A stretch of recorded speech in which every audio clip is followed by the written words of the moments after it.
We can rise above. We are invincible. Take us down. You push the button, Max. Shut your superstition! 25 years! I saw nothing! Who are you? Where are we? You don't matter!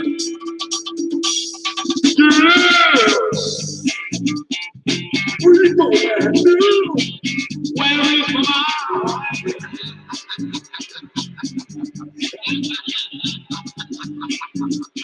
This life's really got to be clear. I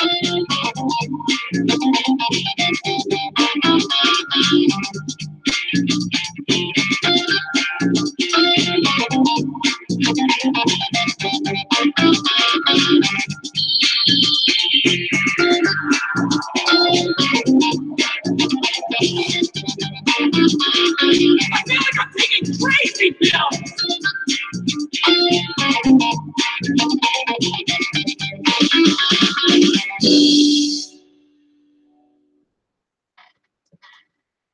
Hello, ladies and gentlemen. We're going to have a proper show tonight.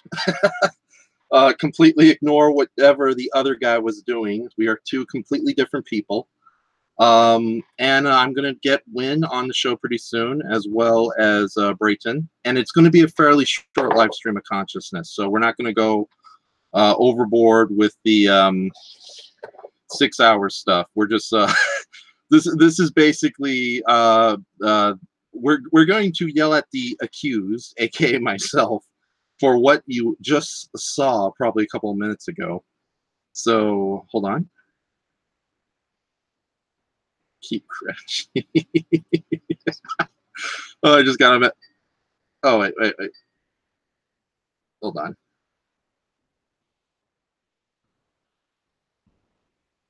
Invite. Okay. Hold on. Sorry about this. This is so unprofessional. April Fools, ladies and gentlemen.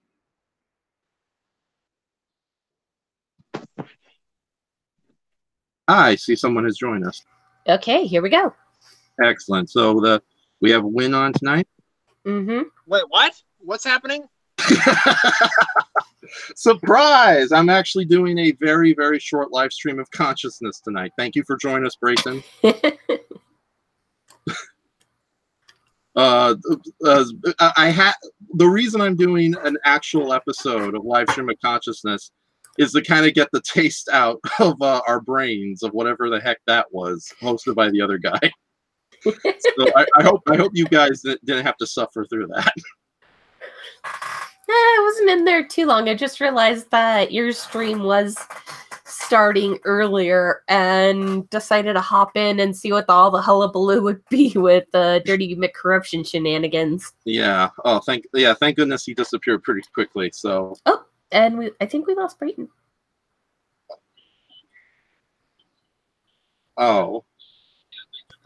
Oh, wait a minute. Oh, Brayton, is he back? Okay, he's gone. Oh. Hold on, I'll contact him. I'm doing my best not to read as I'm writing. Alrighty. He might be angry at me right now. Though you were technically poking fun at yourself, were you not? Yes, I was.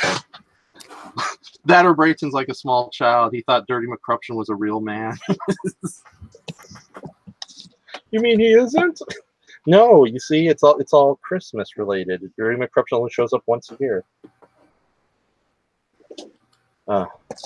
So today's April Fools. Did you see any interesting April Fools nonsense going on today, Win?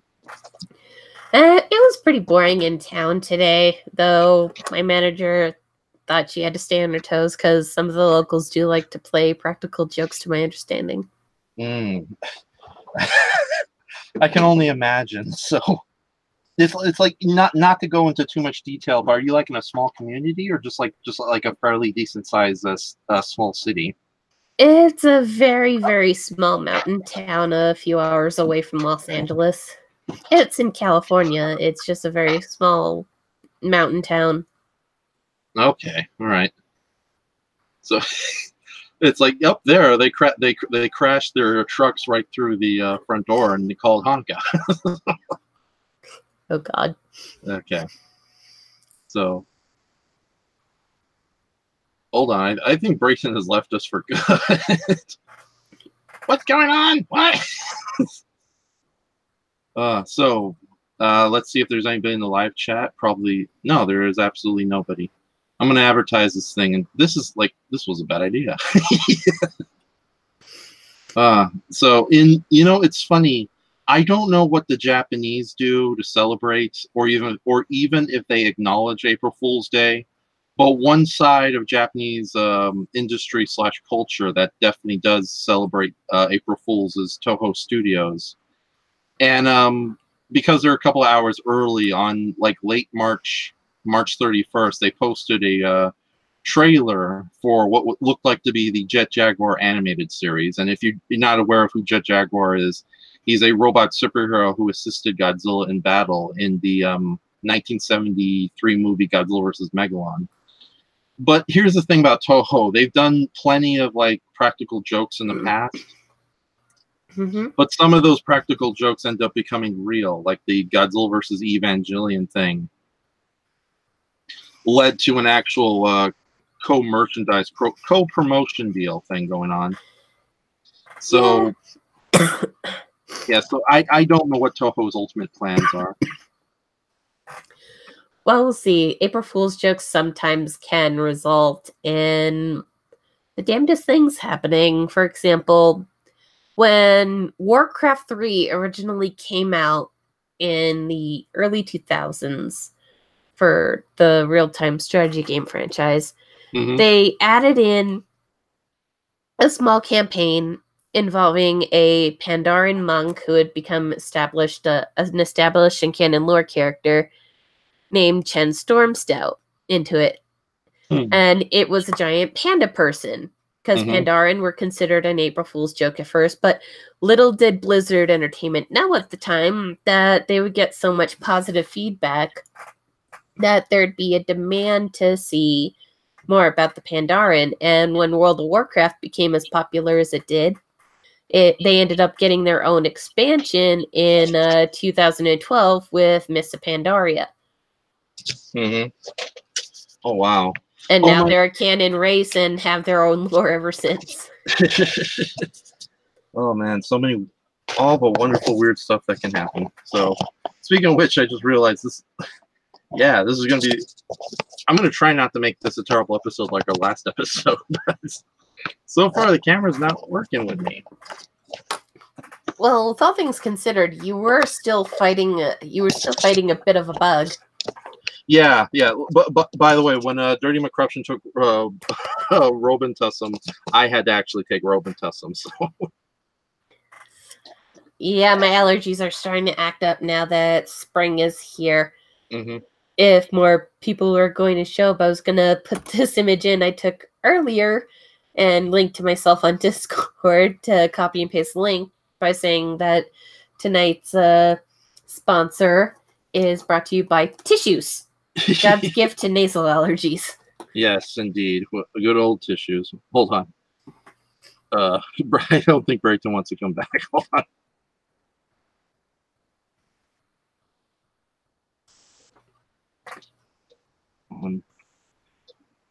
Wow, so the whole Panda expansion was just an April Fool's joke that...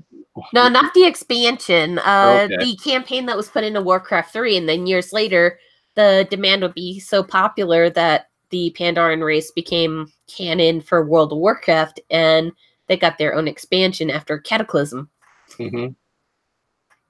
Because that's the MMO, where the RTS was just a short little campaign involving Chen Stormstout and his contribution to the founding of one of the main Horde cities, Orgrimmar. Okay. Wow. Honestly, I can't think of anything. Like, I think the Panda thing is more true than the Godzilla vs. Evangelion, because I think the Evangelion thing was already planned. The idea of doing an animated movie with Shin Godzilla was just a whole joke. But this was blah, blah, blah. This was a thing where they actually did end up making it real due to the positive feedback. Yep, it was a prank turned positive.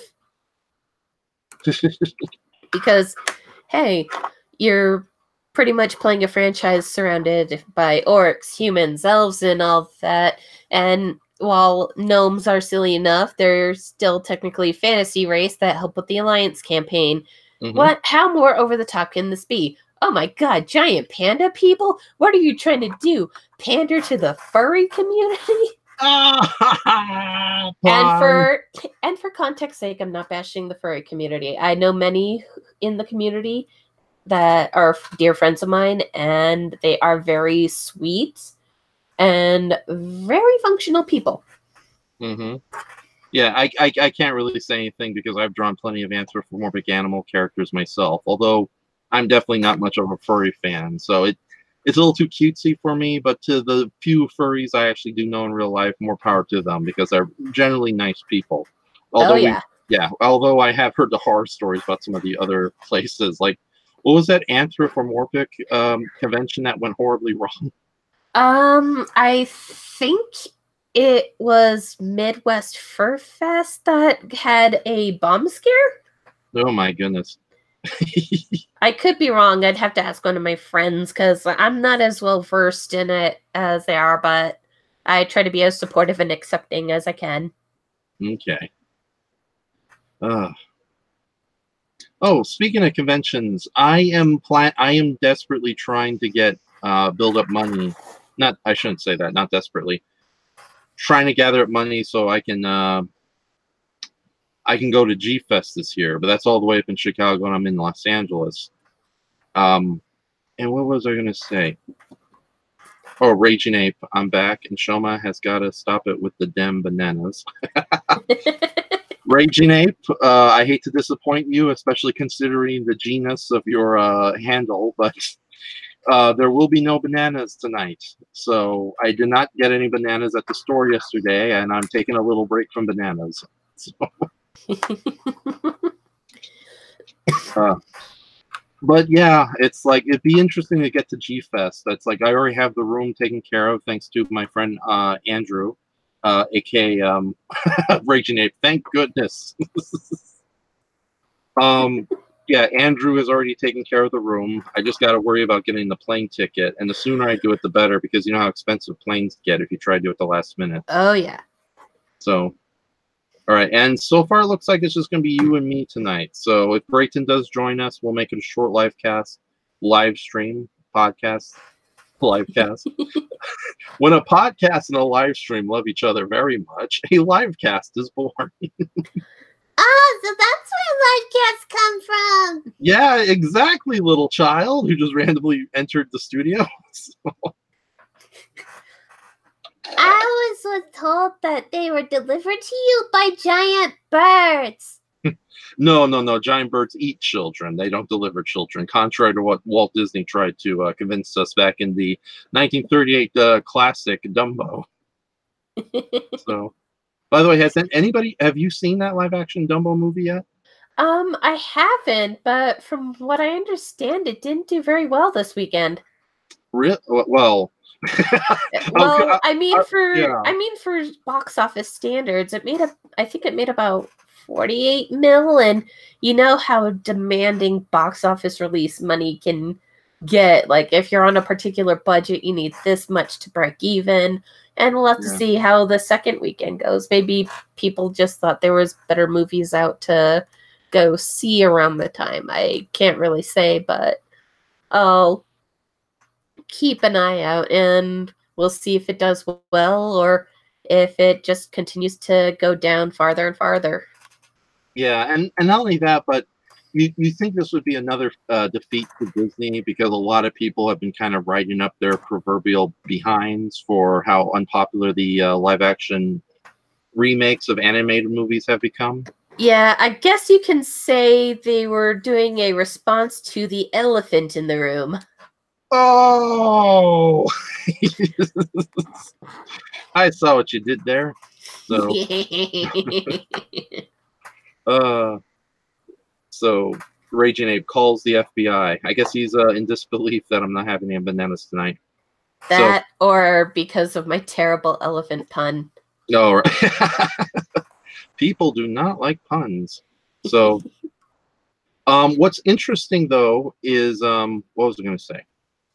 Oh, I was going to say, hold on, Brayton. He's okay, so definitely no Brayton tonight. He's not up for a live stream. Okay. He just sent me a picture of him just pouting. He photoshopped his head on like the child body of Clint Howard, just looking all angry. Oh no. Yeah. That's all a lie though. But knowing him, he'll probably end up doing that for Facebook. So you're my only guest for tonight, at least. That's fine.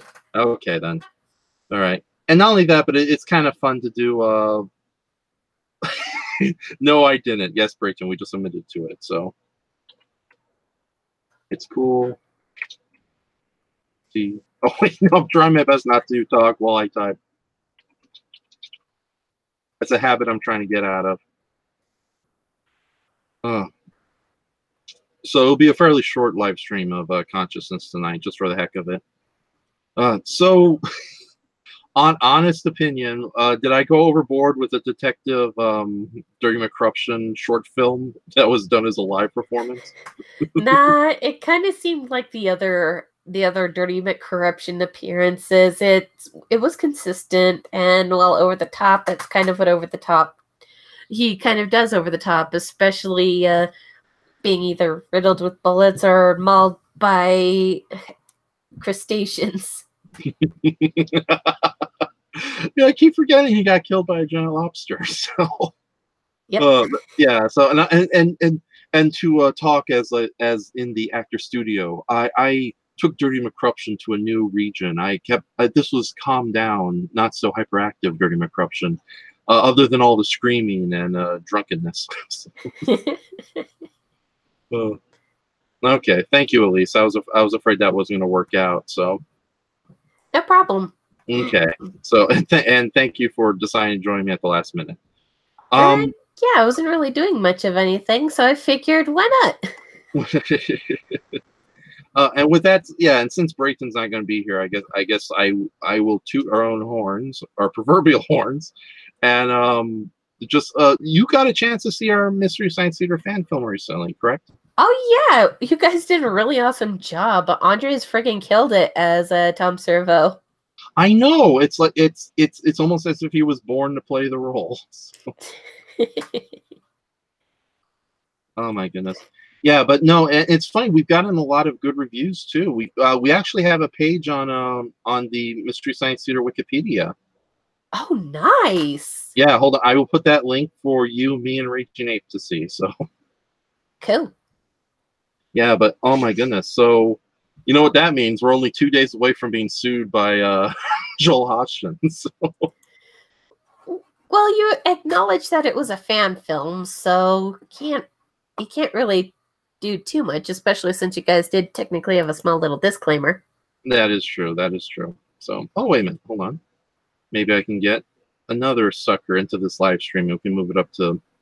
I don't know. I'm going to try to keep it short. If I can't get this other person, it's definitely be a short one tonight. So, and you saw, yeah, and you saw it in whole, didn't you? Pardon? You saw the whole fan film in whole, right? Yeah. Nice. I favorited it straight away, left my comment, and I fully enjoyed myself. Yeah, no, I'm honestly, like, I'm doing my best not to pump up my own ego here, something that I do constantly. So, because I'm the greatest and most wonderful person in the world. So, that was your cue to say, yeah, right, dum-dum. Oh, shit, that was supposed to be me? Oh, yeah. Yeah, right, dum-dum. Oh! I had to do it in the cheesy 90s cartoon context. Right. It just seemed the right way to do it. Mm-hmm. Okay, Gesundheit. Yeah, no, despite the fact that I just took some medicine during the Dirty McCorruption joke. Yeah, I'm still under weather myself. So I don't know. Is it because spring is starting to bring up all the dust and the allergies, or is it just winter has still kind of affected us from 2 weeks ago? I think in this case, it's because all the pollen and all the kind of irritants that come with spring. You get better weather, but you have to deal with breathing in random crap. Which I think I did right now. Oh, I'm so sorry. I think I breathed in a speck of dust. Okay, go ahead and mute our microphone if you want. So. Oh no, I'm just gonna step away for a quick minute and just pour a glass of our old sponsor, orange juice. Okay. Just have a little something to drink during the stream.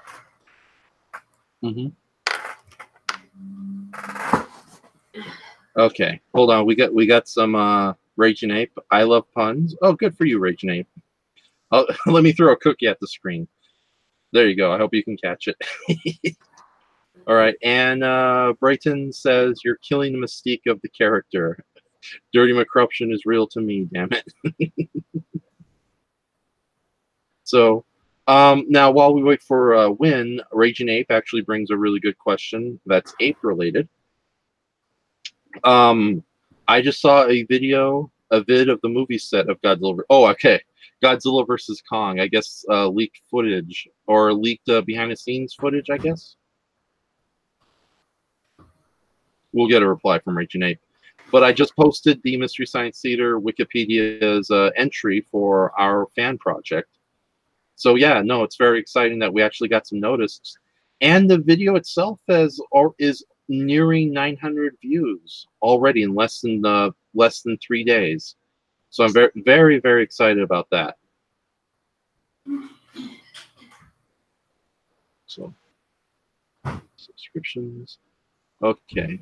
So Raging Ape, since you're our only guest, if you have any questions for us, by all means, send them away, and we will definitely answer them. Although we're going to keep this a fairly short live stream, about an hour from now. So yeah, about an hour from now, we're going to stop it.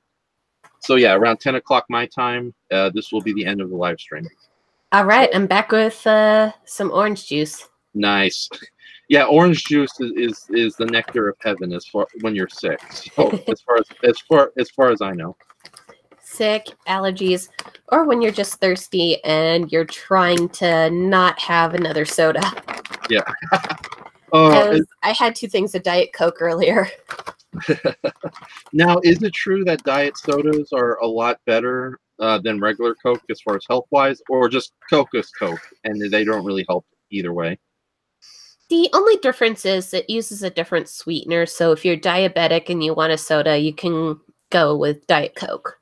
Okay. But it's pretty hit or miss. Otherwise, I just tend to get Diet Coke because I like the taste. You know, everyone recommends Diet Dr. Pepper. They say that's like the closest thing to diet soda that actually tastes like the original. Oh, it does. It's just they didn't have Diet Dr. Pepper at the time. Right. Okay. So now I was going to say about the Dumbo movie. Now the fact that Dumbo didn't do well at theaters, like one could say that's sort of like revenge for all these terrible live action Disney remakes. But the movie that's currently making a lot of money right now is Captain Marvel, a Marvel movie. So there really is no defeat here. It's just Disney. Disney is selling one product and they're making more money on the other. So. And that is go on. Oh no, you continue. I didn't mean to cut you off. Okay. Raging Ape says he got the cookie. So yeah, from now on, if anybody wants a cookie, I'll throw them through the screen magically. So that's of course a complete lie. And he also says, one day I'll join your live stream, I hope. Well, Raging Ape, if I'm desperate for more guests, maybe I will. So yeah, we'll see what happens. Like, go and leave a message in the proper comments. I'll try to get you in the future. So unless Raging Ape turns out to be like a political conspiratist, and it's like, everyone's a reptoid except for the guy I voted for. Oh God. Is that always the way? Well, I'm going to try my best not to keep it political today. So I'll check. Never mind. I guess the. Oh, okay. We had a new Crimson Weirdo video posted on Brayton's channel, but unfortunately, it looked like it got flagged and taken down. So, okay, that's okay. It's a shame too because it was all the outtakes of the Crimson Weirdo from the Mystery Science Theater fan episode. And just to let you know, I was not having a good time filming those sequences. You know, with the dark lights and the heavy costuming and all that, and trying to remember my lines. So Brayton turned it into like a very depressing short film called One More Time. And it's the Crimson Weirdo at like his saddest. So, Aw. yeah. But no. Well, I have to ask your opinion though, since you're like the first Mystery Science Theater fan to comment on this. Oh, wait a minute. Hold on. Did you think the Crimson Weirdo was the weak link of the whole thing? I can't really say that it would be the case because you did a really good performance. Okay, thank you. So no, I just noticed that with all the reviews we've been getting, like nobody's really all that interested. So of Crimson Weirdo, they're all in love with Tom Servo and Crow. So. Well, they are MST fans, so they go for the actual characters they know. Yeah. And you did play the Crimson Weirdo as kind of a substitute for hire. Although there's this one gal on YouTube. I don't know her real name, but she's known as Faith Takes, and she does a lot of Mystery Science Theater and Riff Tracks reviews. And she actually brought up a good point with Brayton that going with a non-mad scientist as the new mad, so to speak, which is short for mad scientist, was a smart move, they said. And I guess that's true. It's like, not counting Brain Guy and Professor Bobo, there's like way too many mad scientists in Mystery Science Theater lore. Yeah, which is why a lot of people, while they were technically henchmen, it's why a lot of people like Pearl, because she was kind of a breath of fresh air for a bit. And where people kind of feel mixed about Kinga. Yeah. What do you think about the Netflix version of Mystery Science Theater? Because I got some thoughts on that. I don't mind it too much, but I'll always like the ones with Joel and Mike a bit better because the whole scenarios are always hilarious outside of the riffing of movies. You had the kind of wit between Joel and Dr. Forrester and TV's Frank. You had the kind of on and off wit between Mike and Pearl, and before that, Mike and Dr. Forrester, and on occasion, Dr. Forrester's mom, since he had to go and live with his mom. Yeah. Well, that's what happens when you lose your original second banana, Frank, to forego the white. So, yeah. You know, since my channel is relatively obscure, I think I can go into a little detail about my thoughts on the Netflix show. Go ahead. Yeah, okay. So I do like season 11 a lot, the Mystery Science Theater: The Return. Although there was a lot of since it's a new series with the new generation, they do go a little on the they go. I'm just gonna make this as quick as possible. They do go a little Hollywood, like it's a little too streamlined, and there's like too many jokes a mile a minute. But they do get into a good riffing groove later in the episodes. As for Mystery Science Theater: The Gauntlet, I'm a little sad that there was so much. My real problem is, like, I'm happy that we live in a world where Mystery Science Theater came back, and it's great to have, you know, Joel Hoshin behind it all. But at the same time, it does kind of suck that all the Netflix meddling behind the scenes kind of made the second season, season 12, The Gauntlet, a little too fast and condensed for what it was. So, but that's all I'm gonna say about the Netflix series publicly. So, thoughts that I've shared in the past, and that's about it. So, fair enough. Fair enough. Yeah. But with that says, going back to the classic series, yeah. Oh God, are there any episodes? This was a good question we got during the live stream I did with Andres on his audio sequency. And I don't know if you've seen a lot of episodes of Mystery Science Theater, but do you have any particular favorites? I've seen them on and off. with various ones because I tend to binge watch them on and off. So there are moments where I can remember them to a T. There are moments where I'll have that massive brain fart and it'll come back to me too late. There's quite a bit. Like, I loved Hercules versus the Moon Men and the whole song and dance that Servo and Crow do to the dedication of Pants. You know, I was like telling Brayton, I don't know why, I really like Hercules versus the Moon Men. I don't know if the movie appeals to me because of all the Hercules movies, it's definitely one of the better ones.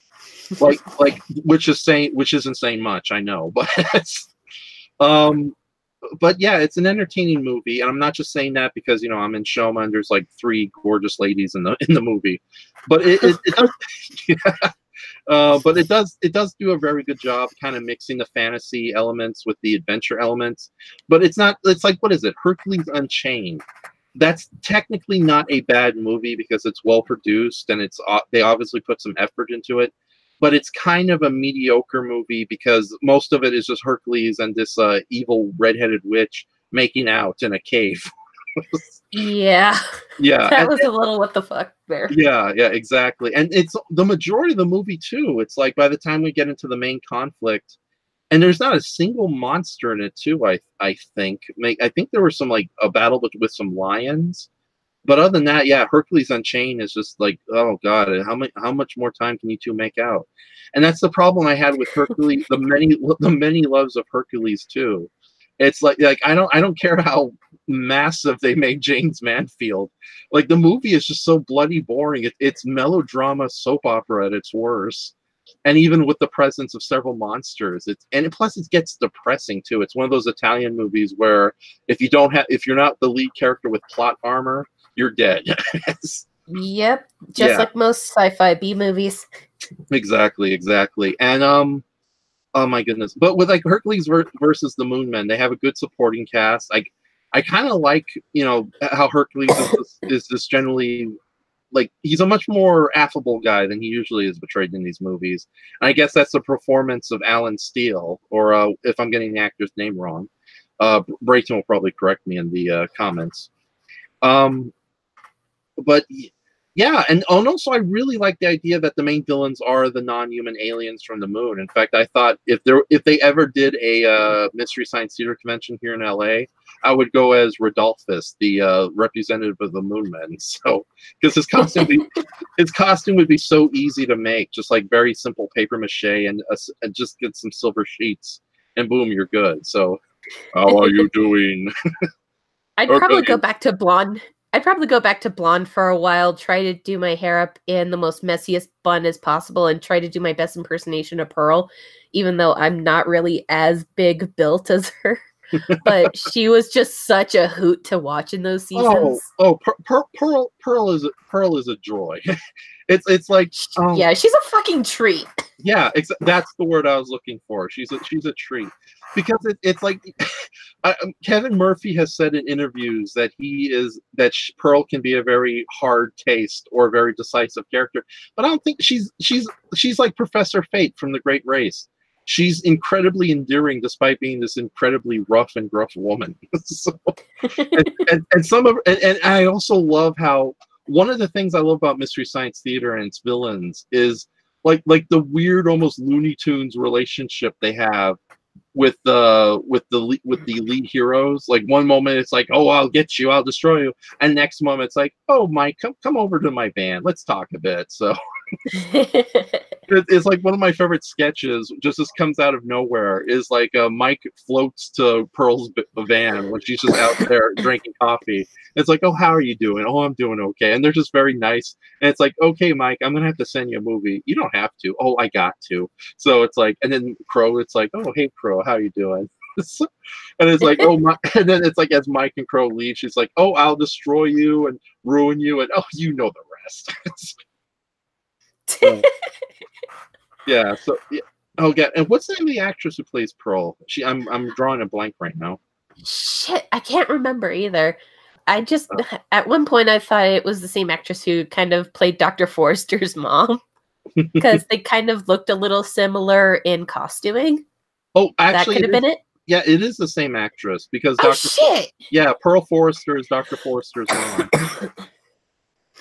So. Oh shit! But I can see your confusion because Pearl Forrester, when she first appeared on the show, she had a giant mustache and poofy hair, and then they and then they kind of toned her down when the Sci-Fi Channel came back. So, oh, Mary Jo Phil, Pill? I don't know. Her last name is spelled weird. It's Pehl. Mary Jo Phil. Okay. Hold on. I'll send the Pearl Forrester wiki page. So. All right. Yeah, but no. Thank you. Like I thought I was the only one who thought those Hercules movies were like bizarrely boring. But really fun when you add in the riff tracks from Servo, Crow, and Joel, and in some cases Mike. Mm-hmm. Oh, Stephen Walker in Flargo has joined us, and he is calling me Wrath. Hi, Wrath. Hi. Hey, Stephen. Stephen said he's free at the moment, so yeah, maybe that means he can join us. Okay. Oh, you mean like, well, unfortunately, Stephen, this is going to be a very short live stream. We're only going to be on for another 49 minutes. But have you talked to him directly? You mean like join us as in Talk? Yeah, I figured, yeah, because he just hopped into the chat and I just noticed that the chat scrolling because I have Hangouts and I have YouTube going. I just have the stream paused on my YouTube so I can pay attention to the chat. All right. So, well, Stephen, in the future, I will. This is a live stream that just came out of nowhere because I definitely felt like we had to basically clean out our eyes after the Dirty McCrutch live performance there. But in the future, if you want to join as a speaker, definitely let me know. Just just contact me through privately through either my DVR page or here on YouTube, and I'll get back. Or I'll talk to Win and get your information later. I won't. And rage like I'm doing my best not to say like private numbers and passwords online. Oh, and Branzant has corrected us. It is Mary Jo Peel, so it's just pronounced in a weird way. And hold on. Raging Ape says when Neshoma wants to eat a banana, but instead he eats a stick, crunching intensifies.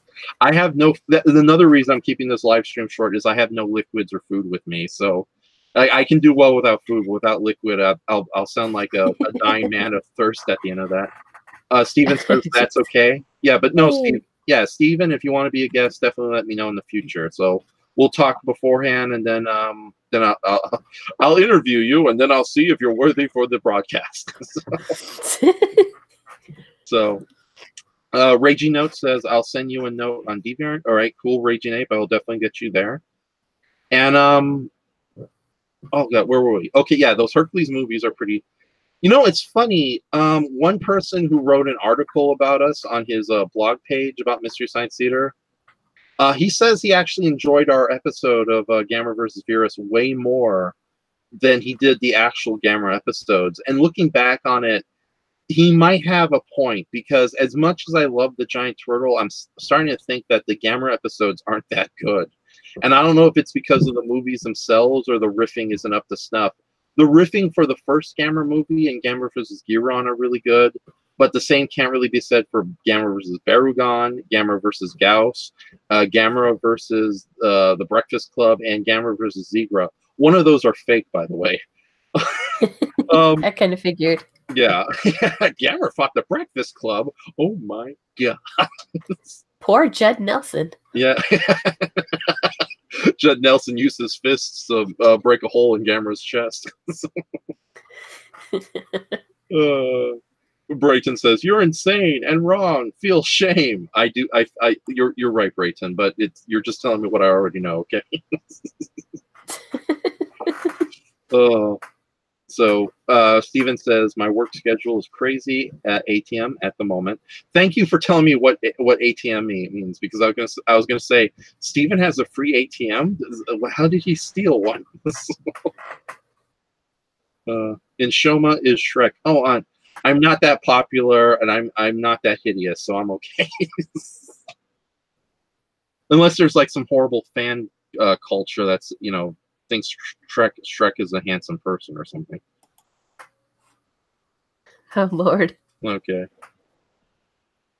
Also, Steven, again, also the Nintendo Switch YouTube app has no comment function. Okay, that's okay. Okay, that's okay, Steven. I'll come. I'll check. I'll get your information through Elise in the future. So definitely this week. But no, getting back to the Gamera movies, like I love Gamera as a character. He has like a really weird, although small, rogues gallery. But I hate to say it, I don't think a lot of his original movies are all that good, unfortunately. So and it's what's your, if you have any, what's your experience with Gamera and Mystery Science Theater? I'm trying to remember which Gamera movie I saw during one of the seasons, but I can't quite recall. But seeing the Gamera movie that you used for your fan film, it was a pretty enjoyable watch with all the riffing. Yeah, although to be, in addition to riffing, Brayton did the brilliant move of heavily editing it down. So the movie, so we're not, because there's a lot of just scenes that just drum on that. And by the way, I posted the link to the very good blog review we got out of this episode. But yeah, like, what is it? There's an entire sequence that's like 15 to almost 16 minutes long of just the Virus aliens watching old Gamera fights on their telescreen. And it's hard to riff footage you're already familiar with, especially if it goes nowhere. So what Brayton did, he basically condensed Gamera versus Virus to its essential plot. And thankfully, oh, Steven says, I'm on DeviantArt if you want my info. Oh, cool. Yeah, just put in Shoma in the search engine. You'll find my page as easily. So yeah, Steven, go ahead and contact me if I don't contact you. But yeah, the Gamera episode. Like, I remember I had a friend named Mark Tucker who I tried showing him one of the Gamera episodes, and he just had to stop it halfway, and it was Gamera versus Gauss. And I have that unfortunate habit where if there's a giant monster in it, I'm instantly blindsided, and it's like, ooh, giant monster. So my ability to review quality is greatly ruined because of it. So. I was never, Steven says, I was never introduced to Gamera until YouTube clips came around. Well, Steven, luckily, because Gamera is like in a bizarre shadow zone of public domain, plus the studio doesn't give a crap about him anymore. You can watch full Gamera movies on YouTube, or the full episodes of Mystery Science Theater with Gamera. Definitely check out the first one, and if the first Gamera movie that Mystery Science Theater spoofed, the episode of Mystery Science Theater with the first Gamera movie, I should say, and then definitely check out Gamera vs. Giron if you want some more. And if you oh, wait a minute, Earth Baragon has joined us. Bride of the Monster and Night of the Blood Beast were the best episodes of the original series. Bride of the Monster is, of course, the that weird movie that Ed Wood made with Rachel Ape says it's JW, yay. So JW is better known as Earth Baragon. I don't know if you can hear us, Earth Baragon, but we're going to keep this live stream fairly short. But in fact, we're going to stop it in about 41 minutes. So I can't bring you aboard. Sorry about that, pal. But I will definitely give you a heads up, and we'll definitely have you on the next live stream, which will probably be sometime next week. So just to make up for this blah, blah, blah, and Shoma talks his way, blah, blah. But Bride of the Monster was like the second movie done with Ed Wood. Sounds fair, thank you. And that was the one with Bela Lugosi as like this banished scientist who's trying to create atomic supermen. He has Tor Johnson as his henchman, Lobo. And no, I'm not King Kong, Raging Abe. Knock it off. So I'm not that cool. Poor Harry. Anybody just coming to those live stream without a point of reference is going to like, what the hell's going on? Yeah, I've seen Bride of the Monsters, but I've never seen Night of the Blood Beast. So Earth Baragon, if you want to let us know why you like that one, I'll happily read that in the comments. So, now have you seen? Oh crap! I'm doing my best to. Have you seen the Mystery Science Theater movie? The movie that I have not. Okay, that's sadly like that movie is actually a very good encapsulation of Mystery Science Theater. It has a lot of really good riffs. Unfortunately, the movie studios did the movie studio that was releasing the movie. I forgot their names, but it was a company. It was the same company that released Barbed Wire, and they disappeared soon afterwards. But Gramercy Pictures, I think their name was. They unfortunately edited down the movie heavily, so it's only like a little under 70 minutes. But it's a breezy watch, and it's definitely worth checking out. So maybe in the future we'll have a movie night and just check it out. But yeah, the Mystery Science Theater movie is a fun watch, and for anybody who, if you want to, I don't know. I was going to say the Mystery Science Theater movie might be a good way to introduce somebody to Mystery Science Theater. But would you think it would be better to go to like one of the better television episodes?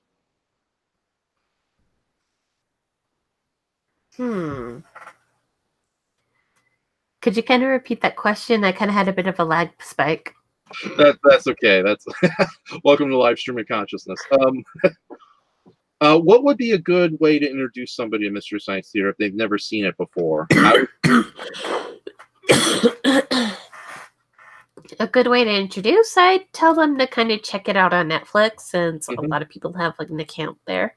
Yeah, and they also do have some of the older episodes too, so you have a wide variety to choose from. So yeah, old and new, like. Yeah. Raging Ape asking me, when will you draw Kong on DeviantArt? I'm actually doing a commission for somebody who wants me to do King Kong. So after I do a Gorosaurus image for him, which is going to be very soon, since I want to gather as much artwork as possible before June comes around. Because according to the internet, June is Kai-June month. And then Stephen Walker says, oh, there's an idea, Bride of Godzilla. Oh, Stephen, you have no idea. When do you want to hear some obscure unmade kaiju history? Sure. Okay. Stephen, Wynn, sit down, eat your marshmallows and s'mores while Shoma tells you a story. I'll make this as quick as possible. Okay, so Toho Studios, after they made the second Godzilla movie in 1955, known as Godzilla Raids Again, or better known as got Gigantus the Fire Monster here in America, because back then they thought it was a good idea to get rid of the now famous name of Godzilla and replace it with with a completely new monster. Toho was thinking of doing a third Godzilla movie, and very heavily inspired by the Universal horror movies, they wanted the third movie to be called Bride of Godzilla.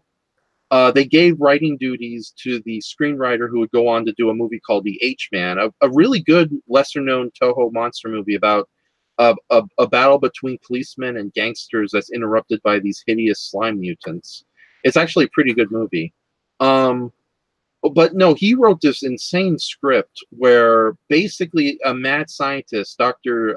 Shino, creates a giant robot in the image of his daughter, and wants to use it as a weapon to fight Godzilla when Godzilla returns. Unfortunately, Dr. Shino, I think I'm going to call him Dr. Shida for now. Dr. Shida and a couple of other military men and scientists end up discovering a giant fissure that leads to the center of the Earth, where they discover the origins of all the giant monsters that have been attacking the Earth since Godzilla arrived. And it's basically an underground, at the Earth's core, Pellucidar type situation, but filled with herds of Godzilla, herds of Anguirus, and herds of new monsters like giant chameleons and Optiotorexics. I know I said the name wrong. The feathered dinosaur, basically, that would later on inspire Rodan, and giant fleas everywhere. And while they're down there, they also meet a school of mermaids who happens to live down there. One mermaid, Dr. Shida, actually falls in love with. So there's a bizarre interspecies subplot going on in this movie. Now, in the end, Godzilla, Anguirus, the feathered dinosaur monster whose name I can't say, and the giant chameleon attack Tokyo, and the giant robot daughter is activated, the titular Bride of Godzilla, who defeats and kills the other monsters until turning her attentions onto Godzilla. After Godzilla and robot daughter have their battle, Godzilla falls in love with the sadistic robot monster, and they both return to the underground civilization, where Dr. Shida activates an atomic bomb in the robot daughter, and supposedly destroying the underground world including possibly his mermaid love interest, and saving the world from future monster attacks. Toho decided not to go with this insane idea. I don't know why. And instead decided to focus on other giant monster movies and other science fiction giant monster movies that didn't have Godzilla in it. That's how we got the H-Man, the Mysterians, Rodan, Mothra. And in fact, Godzilla didn't come back until 1963 in King Kong versus Godzilla. But until, oh, I hear a cat. That's Navi. Yeah, he's putting in his input and opinions. Yeah, it's like, I would have loved to have seen that movie. Or, alternatively, shut up about this obscure trivia, you jerk. Yeah, but no, they decided not to do another Godzilla movie. And for 10 years, we had really, really good science fiction movies from Toho without Godzilla in them. And there was like a wide variety of them. I'm not going to list them all. But the weird thing was that Toho liked Bride of Godzilla enough that they tried to recreate it in the late 70s. Only this time it would have been like a souped-up, a robotic female Godzilla instead of a humanoid female monster. And they still would have kept this mermaids, but gotten rid of all the other subplots. But the 1970s version of Bride of Godzilla would have ended on a really depressing note. Like basically the mermaids are all destroyed except for a mother and baby, and I'm not kidding. This is true. The baby would have ended up getting accidentally killed by military men. So but then again, Toho in the late 70s was always making movies that had really depressing endings to them. Ask me about Blue Christmas one day. So yeah, Steven, there really was a Bride of Godzilla, and I don't know if we're in a better world without it or we're in a poorer world without. So. Ow, Navi! Are you okay? Are you okay there? He jumped on my desk and kind of smacked my hand. Oh my god, I hate it when cats do that. It's like I brought in one of my cats for the beginning of our short film, and as you can see, he was not playing along. So, are you okay? Yeah, I'm fine. Navi's just being a poop head. Okay. And apparently, according to Stephen Walker and Florgo, Navi wants a cat kaiju movie. I don't think there are any movies featuring giant cats. Although there was an episode of this 1970s British comedy show called The Goodies that had a whole episode called Kitten Kong about a little kitten that grows giant size thanks to some experimental cat food. And other than the if you're not a big fan of slapstick, it's not worth watching. But it's a fun watch, especially if you want to see like an adorable little kitty knock over like detailed miniatures of Britain, of downtown London. Now we have some comments that I missed when I was going to the Bride of Godzilla rant. Hold on. Earth Paragon or JW says, Monster Go-Go is another good episode, if only for the absolute garbage ending to that movie. Leaves everybody in disbelief. I'm guessing you're familiar with Monster Go-Go Win from your little laugh. In a way, yes. Yeah. Oh my god, that was like you might as well like tell the audience they're not getting refunds and then kick them in the shins as they leave the theater. So Stephen Walker says that the first episode I watched was Village of the Giants. That's kind of a fun episode, even if it's like a Net Cello light, or Beach Blanket Bingo light, I should say. And our good friend Brayton says, I Accuse Your Parents is the best introduction to Joel. Space Mutiny is the best intro to Mike. So yeah, I Accuse My Parents and Space Mutiny are good choices. Although Space Mutiny kind of rubs me the wrong way because it's one of those like one of those 80s movies you watch that you feel you have to kind of take a shower afterwards because it's just too 80s. You know, it's like you can smell the hairspray and the McDonald's food on everybody's breath just watching it. Damn it! Yeah. Now I want a Big Mac. Oh, I'm sorry. I rarely ever crave McDonald's. That's the weird part. The only thing I normally get from there, if I'm grocery shopping at Walmart to get my usual stuff, is maybe a large coffee. Oh, so is McDonald's? I heard McDonald's has really good coffee. It's not bad, and it's only like $1.50 for a large, so I can't complain in the least bit. Okay, cool. So Dollar. Okay, I know where I'm going in the morning then. Get myself 3 coffees and see how my heart lasts. Oh, And jeez. it's the McDonald's coffee challenge. Must have more. Must have more. Oh, sweet Jesus. Okay, and Raging Ape says, "Hey, and Shoma, remember that scrap project of Godzilla versus the Griffin?" Yes, I do. I'm not going to go into detail like Bride of Godzilla, but basically that was the idea Sony Entertainment had before they made the 1998 American Godzilla movie. It was going to be a more director John DeBont, who is most famous for Speed and Twister, wanted to do a Godzilla movie with a more traditional Godzilla fighting against this monstrous alien hybrid called the Griffin, who was half mountain lion, half eagle, half bat, half snake. Basically, he looked more like a giant gargoyle chimera than he did a griffin. Unfortunately, Sony thought the movie was too Japanese, too true to the original Godzilla series, so they decided to go with Roland Emmerich and Dean Devlin, and we ended up getting a live-action episode of The Simpsons instead, and not a very good one at that. And, of course, sparking the bitter vengeance Andres must invoke against Matthew Broderick. I'm Matthew Broderick. I'm here to fight Godzilla. Oh, no. I can't tell if Matthew Broderick is a good actor who keeps getting cast in the wrong roles, or he's just not probably the wrong roles, because there are some moments where he's good. He was great as Simba in The Lion King. True. Obviously, Ferris Bueller's Day Off sparked off his career. War Games is a cult favorite. Oh, I got to rewatch. I haven't seen War Games in ages. I still want to see And he was surprisingly good in The Stepford Wives.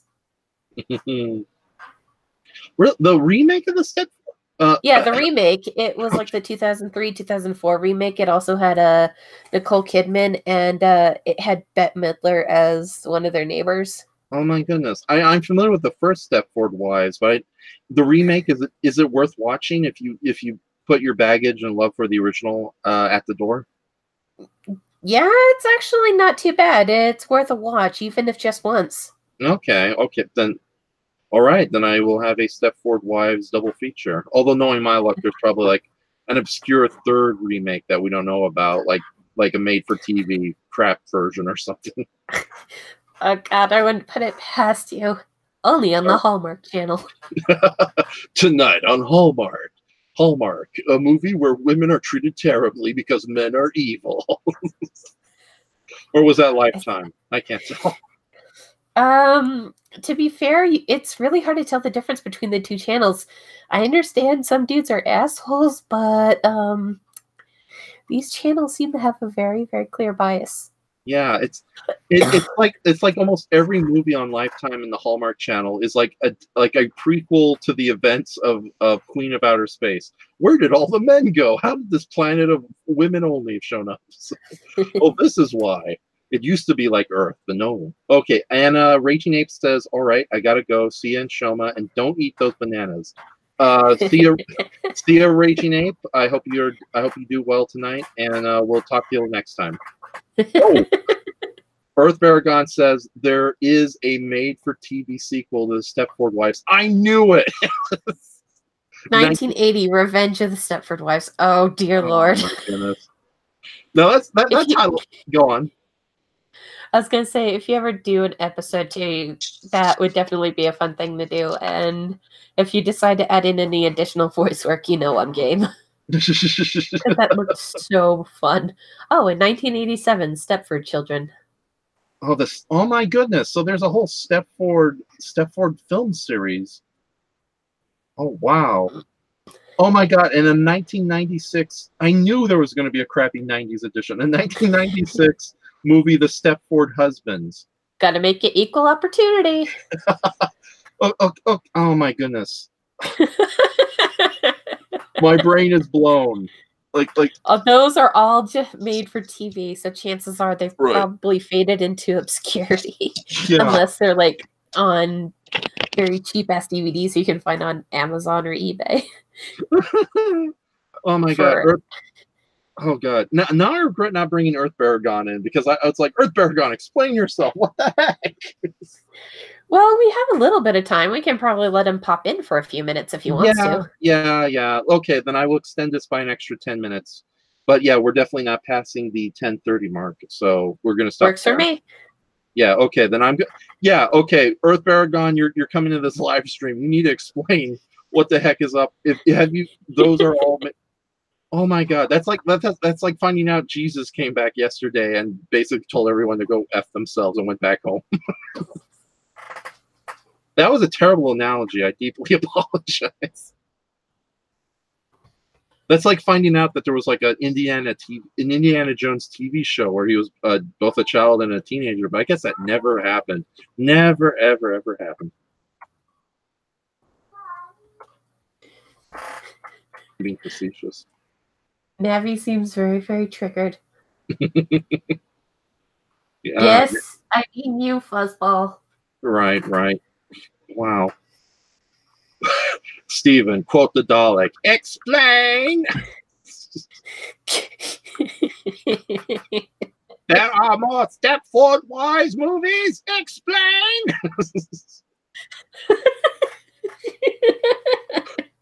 Romana told me to watch them. They weren't that good. That was my terrible Tom Baker impression. Okay, so Earth Baragon, if you're hearing that, I just sent you the invite. You can come in for a little bit because we need. Yeah, please explain to us the Stepford sequels. Three of them, 3 sequels, and a remake. I guess he's in a room with a lot of noise. Yeah. I can't talk AOL, but I can type. Okay. Well, sorry about that. Okay. Yeah. All right, then by all means type short synopsises of the insanity of these films, and we will read them. So, that's like at this point I wouldn't be surprised if it turned out like Full Moon Entertainment made like a really crappy kids version, the Stepford Babies, and released it to video like in the early 2000s, starring a bunch of celebrities we haven't heard from in a while. Oh dear Lord. Oh my goodness. Oh my goodness. Like, have you ever had one of those moments where you thought a movie was so obscure it never got a sequel or remake, and then you find out it got a sequel and a remake? My brain. My God, they made a sequel and a remake to the obscure Canadian horror movie, The Brain? Get that? Oh jeez. Okay. Oh man. Sorry, I had to. It's all good. For an impromptu stream, I'm not regretting a damn thing right now because this is actually pretty hilarious. Yeah, I'm like literally, wow. No, knowing our luck, there's probably like a Turkish ripoff of the Stepford Wives that Brendan Tenold is going to stumble upon. Okay, Earth Baragon says, I got headphones on, I'm here, but I'm in the front room. But thanks for the invite. Next time I'll catch you all, though. Okay, then. All right. You will be the accused, and we will ask you about the Stepford stuff. Oh, and then Steven says, couldn't it be worse than movie 43? I've heard about movie 43. And The Brain from 1988 is getting a Blu-ray DVD release in a month. Buy yours today. Oh, my goodness. I think I know that movie is readily available on YouTube. I'm tempted to watch it. But at the same time, I'm curious, like, what Earth Baragon, what kind of special features? Forget about the Stepford Wives. We'll deal with that next time. But we'll call it the Stepford Wives. I don't know. Oh, cool. Steven has just. Sorry about that. I'm getting distracted left and right. Are there any special features the Blu-ray of The Brain is getting?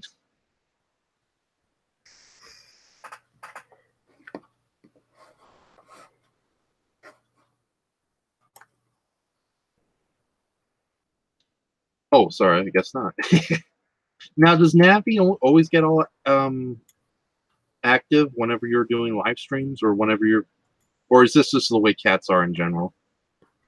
Some cats can just be super talkative depending on their breed. Navi's an orange tabby, and tabbies are known to be very talkative cats. Mm. Yeah, tabbies are like the alpha males of the cat world, aren't they? Or alphas of the cat world, I've noticed.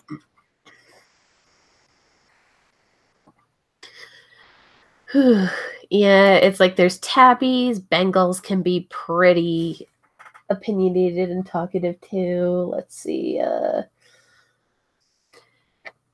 I don't know if Siamese are the same way or other breeds of cats, but definitely for sure tabbies are super common and super talkative. Mm. You know, I hate to say it. I don't know anybody personally who owns a tabby, but there are several tabbies that live in the neighborhood. I don't know if they're strays or they just leave their houses at night. But they are definitely like the big men in charge. Like when they interact with some of the other cats, including the seven. I can't believe we have 7 cats. The 7 cats who currently live at our house. So, it's like you saw one of them during the Dirty McCruption. That was Professor, and he's a pretty cool cat. But is that what I did there? He's a pretty cool cat, but I guess he doesn't like it when you hold him for too long. So, Earth Baragon has replied, I don't know about special features, but the fact that people can finally see the movie is amazing. I love that flick. Oh, if Earth Baragon likes the brain, then I guess it's worth watching. Dark Side of the Moon comes out on DVD in June 2. Oh, that movie, the one where people get possessed by some unseen demonic force on the moon, and for some reason it's a 90s movie, so for some reason their supercomputer is this android girl in a chair wearing leather. It's like, I'm not complaining, but still, it doesn't make sense as far as technology goes. So, and Link and Maid and Scared Stiff in April. Link, that's the movie where they had a actual orangutan play super intelligent orangutan trying to murder a man and his wife. There's an obscure British horror movie if there ever was one. And Scared Stiff, I don't think I'm familiar with that movie. Those are coming in a month on DVD too. Scared Stiff apparently is a Jerry Lewis, Dean Martin horror comedy, or musical comedy. Huh, interesting. Yeah. The sad thing about all these like lesser known movies getting released on DVD that I've noticed is that once they go on DVD, you better catch them or they go out of print very soon. That's the problem with like a lot of the Shout Factory releases of like famous horror movies. Like they'll be on the shelves for 3 months, and after that, it's impossible to find. Like I regret not getting Life Force, which is this really kooky but big budgeted space vampire movie from the 80s.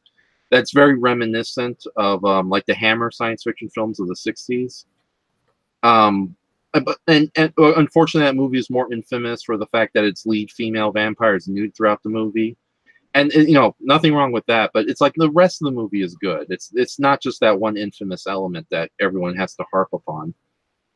But it's like that had like a special edition release from a Shout Factory a couple years ago, and now it's like out of print. And if you have like $100 at least, then maybe you can get a DVD. And sadly, it seems a lot of the classic Godzilla movies are starting to go out of print too. It's like, you have to pay like $80 to find the Rodan War of the Gargantuan. I'm nerding out. I'm sorry. You're good. I'm such a nerd. So, aren't we all?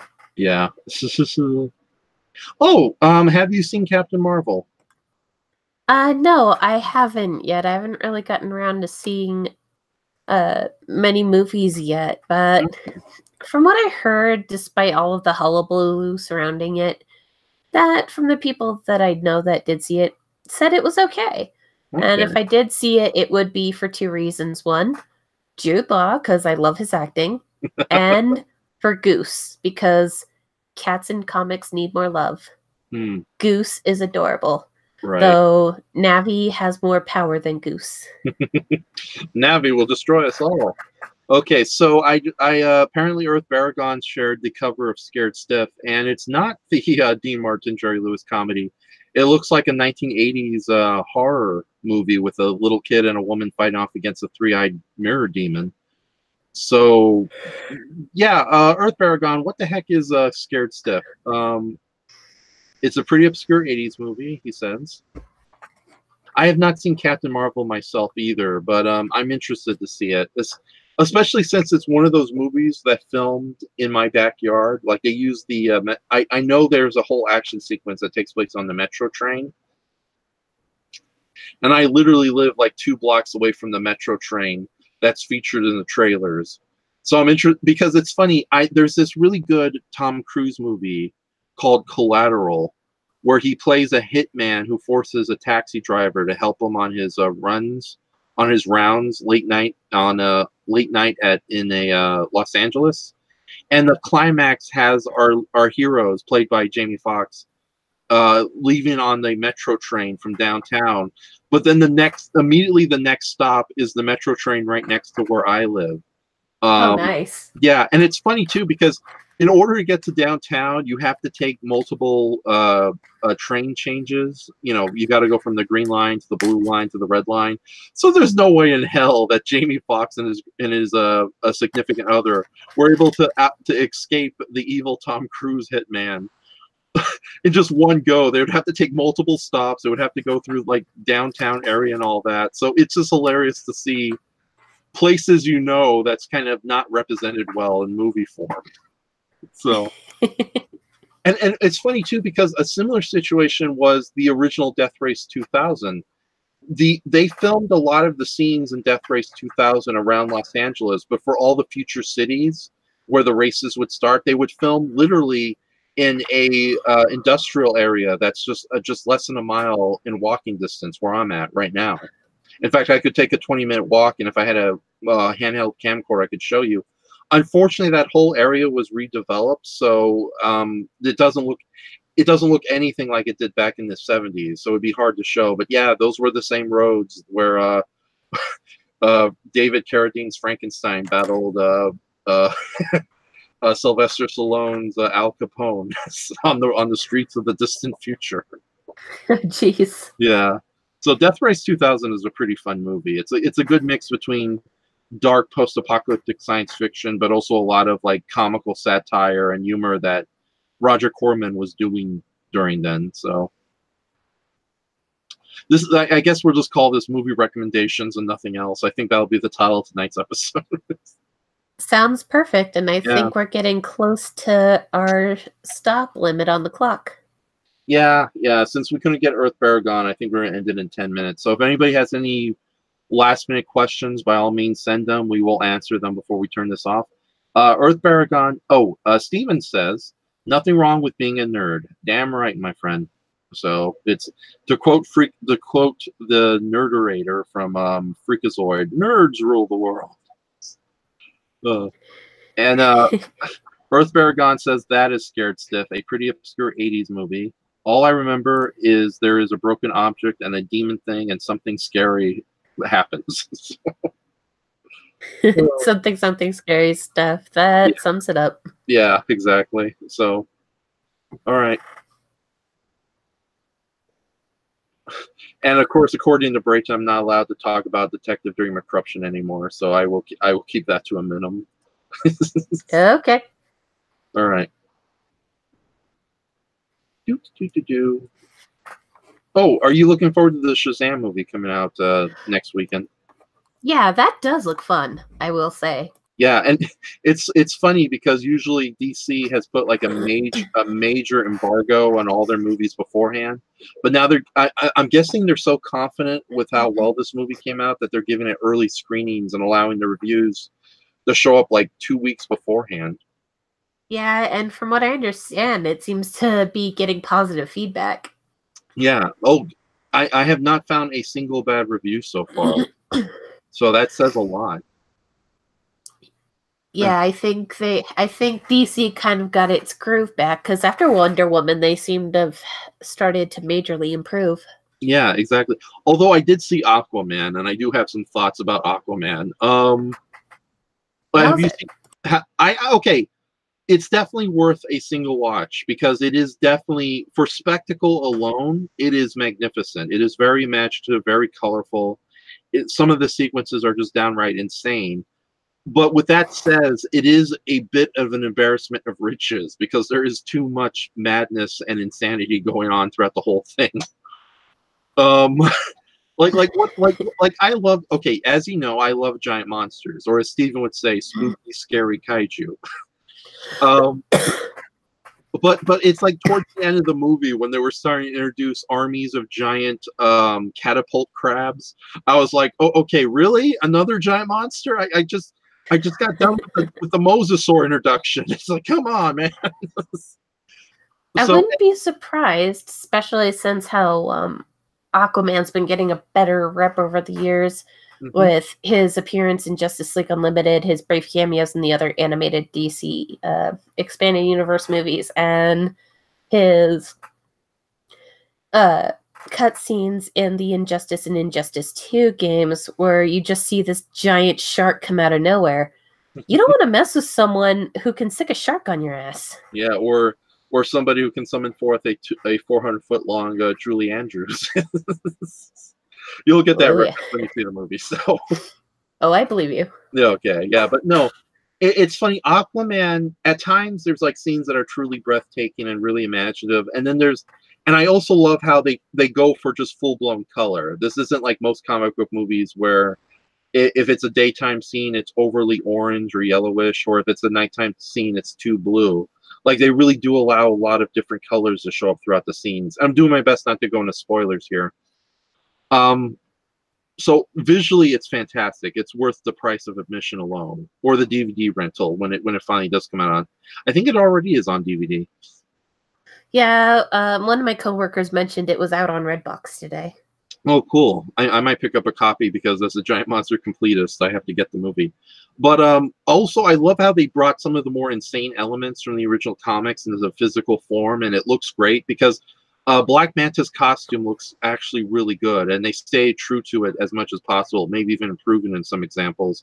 And it's all done as a physical suit, too. It's not like CGI like some of the recent Iron Man appearances have, unfortunately. And of course, Jason Momoa, although I think maybe Jason Momoa, Jason the Moo Man, although I think he's maybe a little too much of like a dude bro as he's portrayed in the movie, the actor himself and the character is still affable and charming enough that you get behind this hero. And I love how they bring back his original costume, and it looks good. It's like they didn't need like the spooky, scary Aquaman from the Justice League movie. They just brought back the original costume. It looks fantastic. So yeah, if designed right, there's nothing really wrong with that outfit. It just looked cheesy in the 70s, but when you look at recent comics like the New 52 run, it actually looks like a very colorful but very badass suit of scale mail armor. No, absolutely. You explained it perfectly. You haven't seen the movie, but you explained it perfectly. That's exactly how. Yeah, I've seen the screenshots, so it's like, holy shit, they made it look like armor. I love it. Yeah, and the cast, they got some really good people for the cast too. Some names you would recognize, and lesser actors who do a great job. It's like Dolph. It's great to see Dolph Lundgren allowed to actually act and be in big budget movies, as opposed to these like direct-to-video movies he unfortunately still does on the side. So robots versus zombies, except not that good. So yeah, but no, the cast is really good. The visuals and action is really good. But at the same time, like I said, the movie is a little on the embarrassment of riches side because it's maybe a little too bombastic, a little too epic for its own good.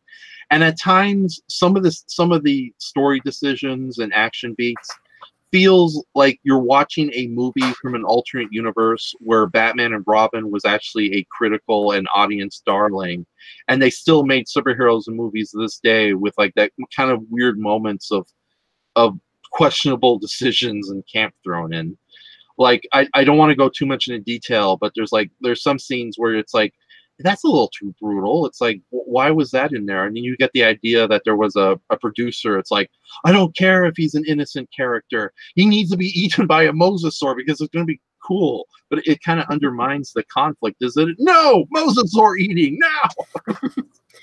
I think it's supposed to be like that happy medium because you still got people that like that kind of semi-edgy stuff, but at the same time, there's been a lot of people who want that camp back. So they kind of decided to kind of bring in the best of both worlds. And from what I understand, it was a good decision because it did really, really well in the box office. Right. Oh, that really, really well. So, like, isn't it like already past the billion mark at this point? I believe so. Okay. Oh, and Navi's back. Oh, so Navi, what's your opinions of Aquaman? Ah. Oh God, Navi. Oh God, I'm so sorry. I must have spooked her. No, I accidentally hit play, and I was afraid that it was gonna that the feedback from the where I paused in the live stream was going to blast into our conversation, but I forgot I have earbuds in. Right. So we're good. No botched live stream. It's just he's being a little butthead again. Okay. Dumb. Oh, it's like some cats can be sweet, some cats cannot. So now we are about 6 minutes to 10 o'clock, so we're going to be wrapping up stuff. So far, there's been no questions from anybody. So anything you want to plug or say before we end tonight's impromptu live stream, Win? Well, to point out the obvious, check out the MST fan film. And there will be an upcoming project with me, Raph, and Brayton involving the return of a lovable little gray alien from Glue and her bumbling leader.